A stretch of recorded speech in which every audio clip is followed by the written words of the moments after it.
Alors, là, la plupart, qu'est-ce qui a été confirmé ici déjà? Il y en a qui ont été confirmés l'année dernière. Ceux qui ont été confirmés, ceux qui ont reçu la confirmation.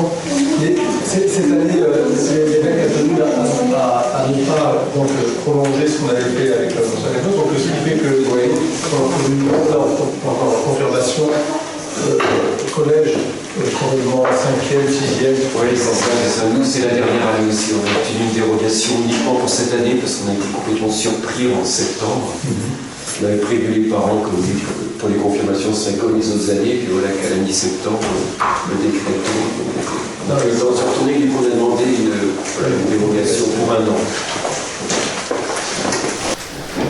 Alors, je vous ai donné au moins aux enfants voilà, une petite feuille.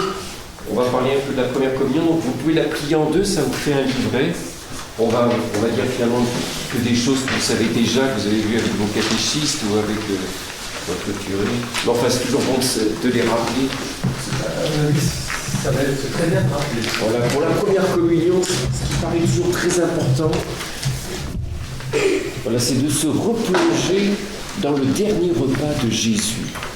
Vous voyez, Jésus qui se donne finalement par amour pour nous. C'est sur cette page, vous voyez, bon, c'est écrit en tout petit, c'est pas très très gros. Est-ce que vous vous souvenez, on en a fait mémoire il n'y a pas très longtemps, c'était lors du Jeudi Saint, donc le dernier repas de Jésus. Sachant qu'il allait mourir, il réunit ses apôtres pour un dernier repas. Et ce jour-là, c'était un jour très spécial. Est-ce que vous vous en souvenez ? Le dernier repas de Jésus avec ses apôtres, finalement, il commence à fêter un événement très important pour les Juifs. Il fêtait le Jeudi Saint. Alors le Jeudi Saint, oui, mais pour les Juifs c'était la fête de la Pâque juive. Alors qu'est-ce qu'ils faisaient au moment de la Pâque juive? Le rituel, eh bien, ils mangeaient des pains qui étaient non levés, des herbes amères, et puis ils mangeaient un agneau rôti. Voilà. Donc Jésus a fait ça avec ses apôtres, ils ont fêté la Pâque, et puis au cours de ce festin de la Pâque, peut-être à la fin, Jésus commence à faire des choses qu'il n'avait jamais fait. Qu'est-ce qu'il fait? Il prend du pain, voilà, il rend grâce, et puis il le distribue à ses apôtres en leur disant « Prenez et mangez-en tous, car ceci est mon corps livré pour vous. » Alors, est-ce que les apôtres ont compris ce qui se passait à ce moment-là, à votre avis? Non, ils n'ont pas trop compris. Ils s'en sont souvenus après, ils ont compris après. Sur le moment même, ils n'ont sans doute pas bien compris. Et ensuite, que fait Jésus? Il prend une coupe où il y avait du vin, peut-être un peu d'eau, je ne sais plus trop. Sans doute, vous voyez qu'il y avait de l'eau aussi. Et là, qu'est-ce qu'il fait? Est-ce que vous connaissez les paroles que Jésus va prononcer? Oui? Oui. Alors là, il prend justement une coupe où il y avait du vin, donc il dit ceci. Non, pour le vin. Pour le vin. Voilà, ceci est mon sang. Versé pour vous. Donc c'est sur la feuille, on peut le relire ou le regarder. Prenez et buvez-en tous, car ceci est mon sang versé pour vous et pour la multitude. Voilà, c'est la coupe de mon sang, le sang de l'alliance nouvelle et éternelle qui sera versé pour vous et pour la multitude en rémission des péchés. Vous ferez cela, et c'est ça qui est important, vous ferez cela en mémoire de moi. Donc Jésus leur demande aux apôtres de continuer à faire la même chose lorsqu'il les aura quittés. C'est important parce que, il a posé une question, à la messe on dit bien pour vous, oui. Pour vous, et pour la multitude, ce qui veut dire que c'est un sacrifice qui est à la fois actualisé au moment même pour l'Assemblée, qui vit de l'Eucharistie, mais aussi qui est actualisé, je dirais, pour le monde entier. À chaque fois qu'une messe est célébrée, c'est pour le monde entier aussi. C'est pour que vraiment le désir du Christ de donner sa vie pour tous, eh bien, il est réactualisé à chaque messe. C'est pour ça que la messe, c'est la source et le sommet de toute la vie de l'Église, parce que là, il y a... Oui. On va le voir juste après, justement, dans la page. Voilà, donc Jésus offre déjà son sacrifice au moment du Jeudi Saint, et il l'offre pour tous. pour les plus méchants, pour les plus mauvais comme pour les bons, pour tous, pour tout le monde, donc pour vous, pour moi, pour tous. Voilà, et donc c'était au moment de la Pâque juive. Quand est-ce que les Hébreux ont fêté cette Pâque pour la première fois? Quand est-ce qu'ils l'ont réalisé pour la première fois, la Pâque juive? C'était à quel moment? C'était au moment de cette nuit très particulière où ils sont sortis de l'Égypte. Ils étaient esclaves, et puis le Pharaon et les Égyptiens ne voulaient pas les laisser sortir pour offrir un sacrifice à Dieu. Ils disaient non. Le Pharaon a dit non une fois, deux fois, une dizaine de fois, jusqu'à la dernière plaie d'Égypte. Et cette nuit-là, où c'était la dernière plaie d'Égypte, eh bien justement, le bon Dieu leur a demandé de manger le bâton à la main, des pains qui étaient non levés avec des herbes amères et un agneau rôti. Voilà, donc Jésus est en train de reproduire, non seulement il fête la Pâque, mais il fait, entre guillemets, une nouvelle Pâque. Voilà, ils ne vont plus offrir un agneau en sacrifice, mais c'est carrément Jésus qui s'offre en sacrifice, déjà dès le jeudi saint. Alors on peut tourner la page. Vous voyez sur ce petit dessin là. Ah oui, il pose une question sur le dessin. Ah oui, très bien, oui. Il y en a un. Ah oui, très. Vous avez vu les enfants, il y en a un qui est retourné. Il y en a un qui est retourné, puis qu'est-ce qu'il garde autour de ses mains, bien serrées contre lui? Un sac qui contient de l'argent, de l'or. Et c'est sans doute Judas, voilà, c'est Judas. C'est Judas qui s'en va, lui il s'en va. Voilà, alors voilà, donc la grande question c'est ça, est-ce que Judas a communié ou pas? Est-ce qu'il n'a pas communié? Ça c'est la grande question, on ne sait pas trop. En tout cas, c'est bien lui qui a trahi Jésus, vous voyez. Il était là le soir du jeudi saint et puis il est parti dans la nuit. Oui? Il a dit aux Romains, celui que je vais embrasser, vous allez le tuer. Voilà, le signe que je vous donnerai pour reconnaître Jésus, pour savoir que c'est vraiment lui qu'il faut arrêter, eh bien, c'est celui que j'embrasserai. Et vous voyez, à ce moment-là, Jésus l'appelle, continue à l'appeler mon ami. Que fais-tu? Vous voyez, Judas reste pour Jésus toujours son ami. C'est mystérieux. Voilà, alors regardons sur le petit dessin, sur l'autre page. Donc après le jeudi saint, le lendemain, c'est le vendredi saint. Et là, Jésus s'offre sur la croix. Il meurt sur la croix pour nous, par amour de son Père. Et là, il livre à nouveau son corps, il verse son sang, mais de manière vraiment très particulière, voilà, sur la croix, en se sacrifiant parce qu'il nous aime, pour nous. Pour nous, il se sacrifie sur la croix. Sur la croix, Jésus nous montre qu'il est prêt à tout pour faire alliance avec nous. Il accepte même d'être blessé par notre refus de l'aimer. Il ne force personne à l'aimer, voilà. Mais il s'offre pour tout le monde. Est-ce que Jésus est resté mort? Non. On l'a fêté il y a quelques jours, et on le fête tous les dimanches à la messe. Jésus est ressuscité des morts le 3e jour, voilà. Dieu l'a ressuscité, il est passé de la mort à la vie. Et donc maintenant Jésus est vivant. Et quand on communie à Jésus vivant, à Jésus ressuscité. Voilà, il est le grand vainqueur de la mort et du péché. Et si nous nous attachons à lui, si nous le recevons de tout notre cœur, il nous entraîne dans sa vie, dans son amitié avec lui. Revenons au temps de Moïse, donc au temps de la libération du peuple juif. Dieu avait libéré son peuple, et aujourd'hui, par Jésus, Dieu nous libère, non plus des Égyptiens, mais du péché. Voilà, donc c'est ce que vous avez sur la feuille. Vous pouvez, donc vous voyez, il y a le dessin de Jésus en croix, Jésus qui est ressuscité, et puis le dessin en bas de la page. Donc là, c'est Jésus, mais qui est tout au fond de la procession. C'est Jésus qui est finalement porté au Saint-Sacre, qui est porté dans l'ostensoir en procession. Donc vous le vivrez sans doute le 2 juin aussi, pour la fête Dieu, la grande procession de la fête Dieu, oui. Voilà. On va monter du village. Voilà, très bien. Très bien. De nos reposoirs, de Château de Gadagne. On rentrera. Non. Cette année, en entrée, oui, cette année, l'année dernière, on est monté avec Constançois, mais depuis le parvis. Tandis que là, on va monter depuis la chapelle Saint-Roch jusqu'à l'église en procession. C'est une grande nouveauté. Pas nouvelle, parce qu'on va des anciens communs. Et on fera un reposoir. Et des pétales, vous aurez des pétales comme le chemin de croix qu'on a fait dans l'église, dans le village aussi. Voilà. Donc là, vous marcherez, mais avec Jésus. Voilà. Jésus présent dans l'Eucharistie, vous marcherez avec lui. Enfin, le 2 juin à 10h, la messe. 10h. On peut noter le banc, l'arrière-banc. Mais alors, regardez le dessin aussi. Sur la croix, Oui. les enfants, qui est-ce qui est à côté de Jésus qui est en croix? C'est qui? Marie. Voilà. Notre-Dame, qui est aussi un peu la mère de l'Eucharistie quelque part. Hein. Elle est femme eucharistique par excellence. Pourquoi, à votre avis, Marie est femme eucharistique par excellence? Ah, donc elle a vécu plus longtemps que son fils.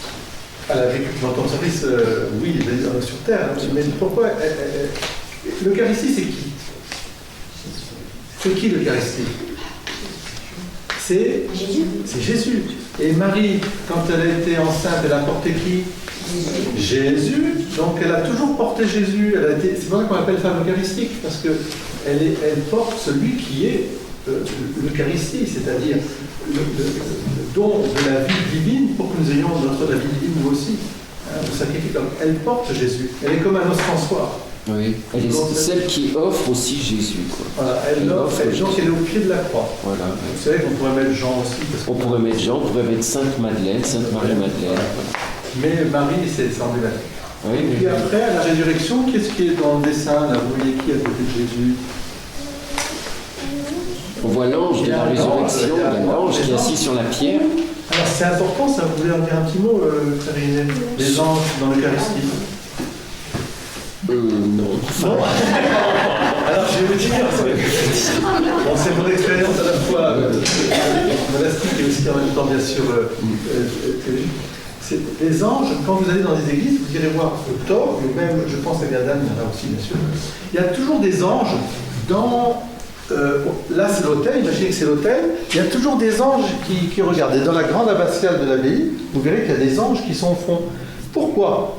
Parce que le rôle des anges, c'est quoi le rôle des anges? Le premier, hein, avant tout, puisqu'ils ont été créés par Dieu. De protéger Jésus. Ben, c'est très vrai, c'est beau ce que tu dis, parce que depuis l'Annonciation jusqu'à l'entrée dans le ciel, c'est les anges qui protègent Jésus. On les voit au désert, quand Jésus est tenté au désert, vous savez, en 40 jours, il est resté. Les anges viennent servir. Et on représente souvent Jésus à l'agonie, au jardin des Oliviers, avec des anges qui le consolent. Et souvent on représente Jésus en croix, avec des anges qui mettent des calices pour recevoir le sang précieux de Jésus. Et bien sûr, à la résurrection, ils sont là. En particulier l'ange Gabriel, c'est sûr, puisque c'est l'ange de l'incarnation et de la rédemption. C'est évident qu'il est lui. Donc les anges sont toujours présents et ils sont présents dans la liturgie. La liturgie que l'on célèbre à la messe, c'est une liturgie du ciel. Et qui c'est qui est par excellence celui qui loue le Seigneur? Ce sont les anges. Ils nous aident aussi à adorer. Vous avez ça dans l'Apocalypse, bien sûr aussi, de Saint Jean. Voilà, des anges. Donc, c'est important qu'ils soient là. Et, voilà. Et puis après, vous voyez l'autre dessin à la messe. Alors on peut dire aussi pour la résurrection, celui qui annonce que Jésus est vivant, c'est un ange. C'est un ange. Voilà, parce que le tombeau est vide, donc les saintes femmes, elles cherchent le corps de Jésus. Voilà, et celui qui les renseigne, c'est l'ange, l'ange de la résurrection. C'est aussi cet ange qui fait sans doute assez peur aux soldats qui sont terrassés. Oui, alors les boucliers. Là. Voilà, c'est pour ça qu'on les voit avec des boucliers. Ils sont en train de dormir, ils sont terrassés. Ils ont eu peur, très peur. Un grand tremblement de terre, effectivement, ça fait peur. Qui nous roulera la pierre et la pierre... Voilà, la pierre était déjà roulée. Et alors, le dessin, qu'est-ce que vous voyez le dessin à droite, là? Il y a la messe, là. Il y a un moine, oui, ça, ils ont vu qu'il y a un moine. Un moine, qu'est-ce qu'il fait, à votre avis, là? D'abord celui-là. Il élève quoi? L'hostie. Et après, il élève Le calice. C'est le calice, on appelle ça un calice. Donc parce qu'il récupère parce que c'est vraiment le corps et le sang. Le corps, voilà. Là, c'est sa main et là, c'est un bol. Oui, mais c'est un calice. On appelle ça un calice parce que c'est un objet sacré qui est réservé pour. Oui, il y a une coupe, tu as raison, il y a un pied. Voilà, donc maintenant on peut parler vraiment de ce qui se passe à la messe pour faire le lien entre le jeudi saint, le vendredi saint, Pâques et puis la messe. Voilà, quand le prêtre dit la messe, eh bien Jésus est présent. La messe, finalement, c'est Jésus qui est présent avec tous les mystères de sa vie, donc sa mort, sa résurrection, il faudrait même dire son ascension aussi. Voilà, Jésus qui est là pour faire alliance avec nous. Donc à chaque messe, finalement, on est à nouveau au soir du jeudi saint, ce soir où Jésus se donne tout entier à travers son corps, son sang. On est aussi avec Jésus au pied de la croix, la messe. Jésus meurt sur la croix pour nous sauver. Et puis on est avec Jésus ressuscité, qui nous entraîne dans sa vie, dans sa victoire. Et on est finalement aussi avec Jésus qui monte au ciel, Jésus qui est glorieux. À la messe, après que le prêtre ait dit les paroles de Jésus, donc c'est bien le prêtre qui les dit, ceci est mon corps, il ne dit pas ceci est le corps de Jésus, il dit ceci est mon corps livré pour vous, ceci est la coupe de mon sang versé pour vous, eh bien l'hostie et le vin consacré continuent à ressembler à du pain et à du vin, mais ce n'est plus du pain et du vin. C'est ça qui est un mystère, un grand mystère de foi. Et voilà, ce que l'on voit, ce que l'on sent, ce que l'on touche, ça reste encore du pain, du vin, et pourtant ce qui ne se voit pas et qui est entre guillemets à l'intérieur, bien c'est devenu le corps, le sang, l'âme, la divinité de Dieu. Voilà. Ça peut paraître simple et pourtant ça nous dépasse complètement, c'est un miracle, c'est le secret de Dieu. Pourquoi c'est ça? Pourquoi il a pris du pain, du vin? Et pourquoi à ce moment-là, à la messe, au moment de la consécration, c'est devenu vraiment le corps et le sang? Ben ça nous dépasse, ça nous dépassera toujours. Et chaque jour de notre vie, on devrait peut-être creuser un peu ce mystère, se dire qu'est-ce que j'en comprends, qu'est-ce que cela fait pour moi quand je communie au corps et au sang de Jésus. Voilà, à la messe, le prêtre est là pour représenter Jésus.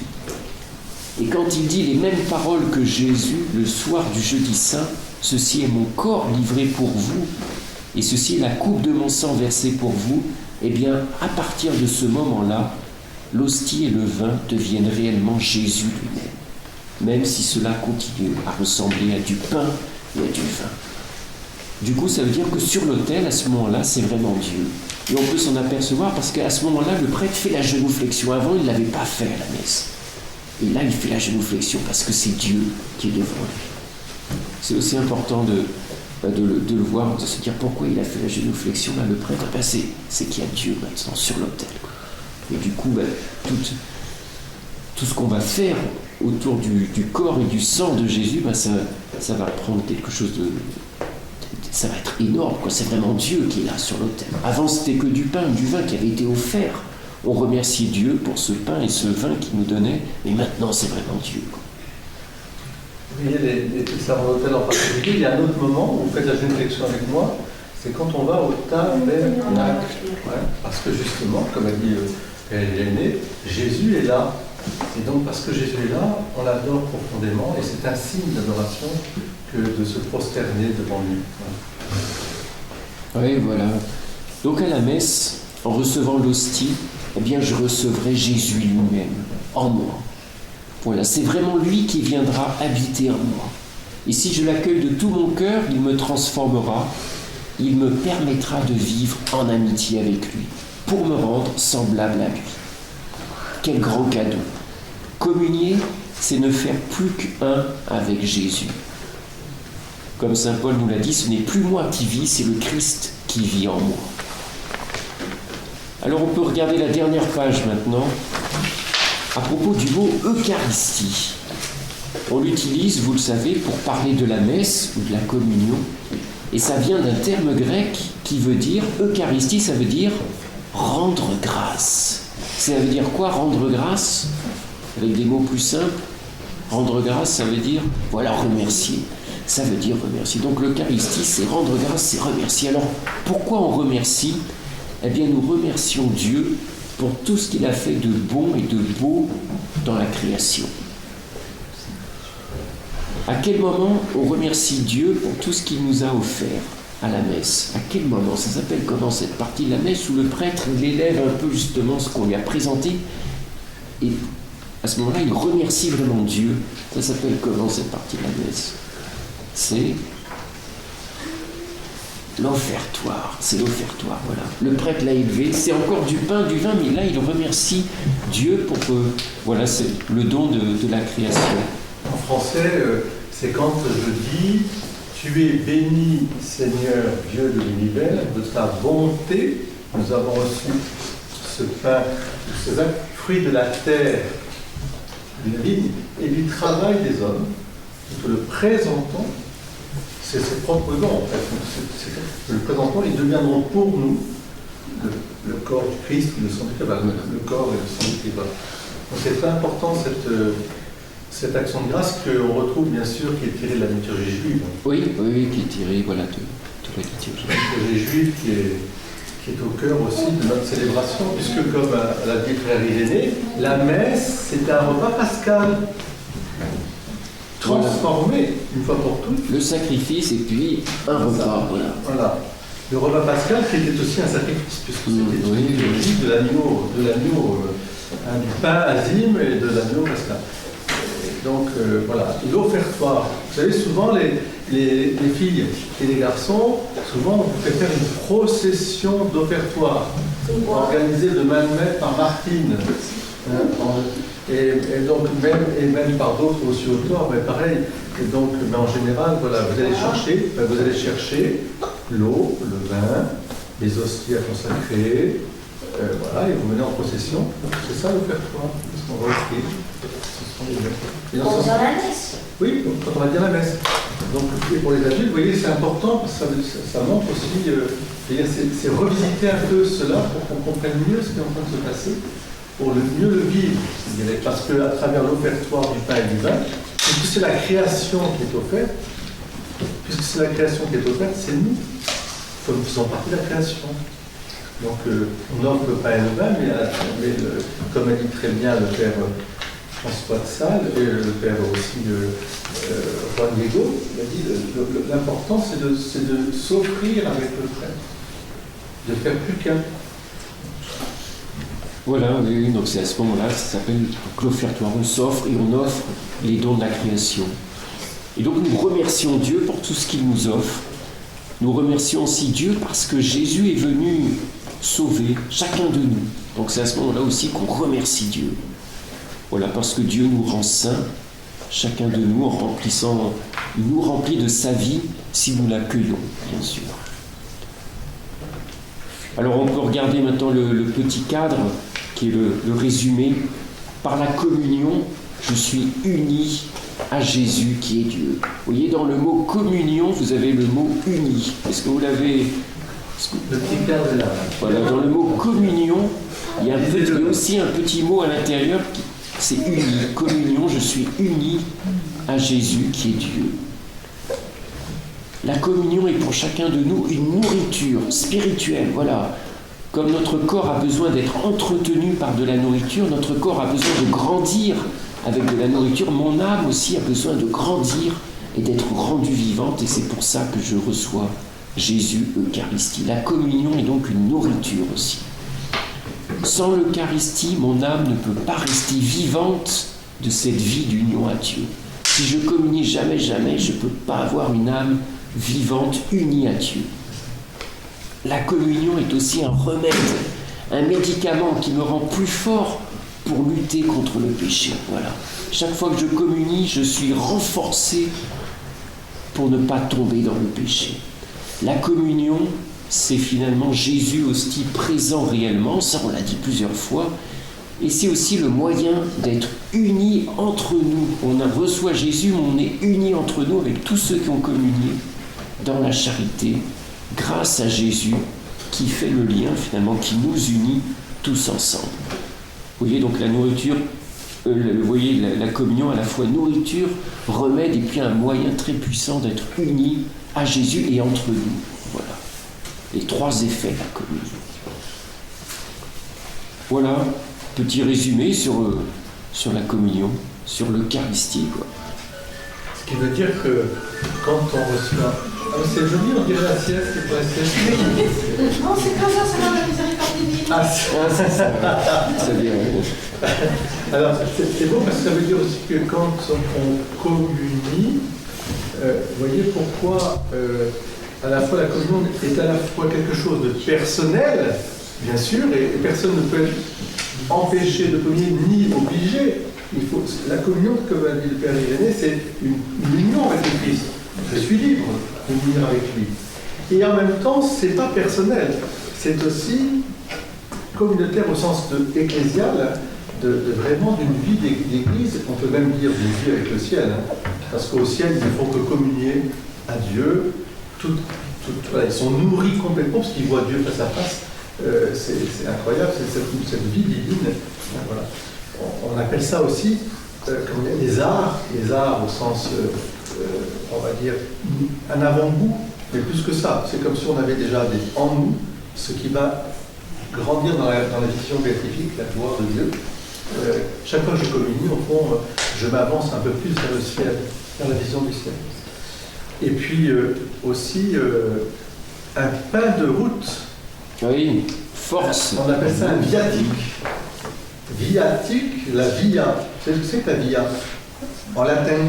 Et en latin, mais aussi en provençal, il y a la plein des vias. La via Appia, la via, etc. Vous allez en vélo sur des vias, toujours. La via, c'est un chemin. Hein? Quand je prends la via, machin, je prends un chemin.